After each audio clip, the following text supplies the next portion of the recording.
My school is forcing us to learn a language that doesn't exist. Monday morning, the principal announced that we had a new mandatory elective called Chapelish Studies, and everyone needed to report there instead of second period. What the hell is Chapelish? I asked my friend Alex. He had no idea. No one did. We filed into our assigned rooms where a teacher I'd never seen before was writing strange symbols on the board. "I'll be teaching you the most important language you'll ever learn," she said. "This is the Chapelish alphabet. You'll need to memorize these by tomorrow." "What country speaks this?" I raised my hand. "That's not important right now," she said. "What matters is that you learn it." That night I googled Chapelish and got 0 results. Nothing. Not even a Wikipedia stub. I tried every spelling variation, checked language databases, emailed linguistics professors. The language didn't exist anywhere except our school. Within a week, kids were already stringing together basic sentences in Chapelish, which shouldn't have been possible so fast, but the grammar was weirdly intuitive, and everyone was picking it up faster than any language should be learned. "Doesn't this freak you out?" I asked Alex. "Why?" he said. "It's easy, and I'm getting an A." Within a month, Chapelish was spreading through school like a virus with signs in hallways, and teachers using phrases in other classes, and kids speaking it between periods because they actually wanted to practice it.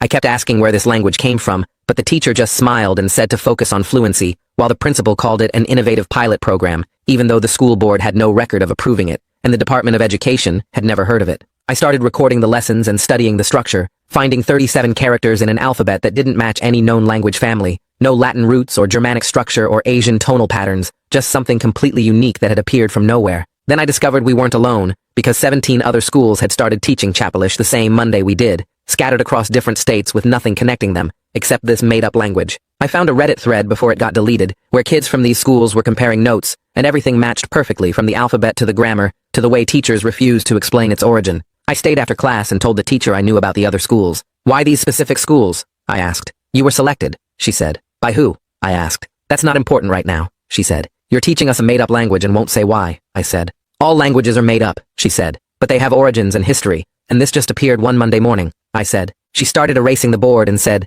"Some things are meant to be learned, not understood." By month 2, everyone was obsessed with Chapelish, and saying that thinking in it was clearer than English, that ideas formed better in their heads when they used Chapelish grammar structures. Alex stopped responding to texts unless I wrote in Chapelish, and study groups were conducted half in English and half in Chapelish with kids switching between them without noticing. I was the only one still questioning why we were being taught a language that existed nowhere but in our schools, and my parents thought I was overreacting while my friends thought I was being difficult for no reason. The school announced that standardized tests would include a Chapelish section and college applications would favor fluency in it, which made kids double down on studying even though nobody could tell them what college would do with a language that didn't exist anywhere else. Month 3, and I watched my friends disappear deeper into this fake language, preferring it to English and thinking in it first, before translating back when they had to speak to teachers who didn't know it. The worst part was that I was getting fluent too, despite my resistance because the language worked its way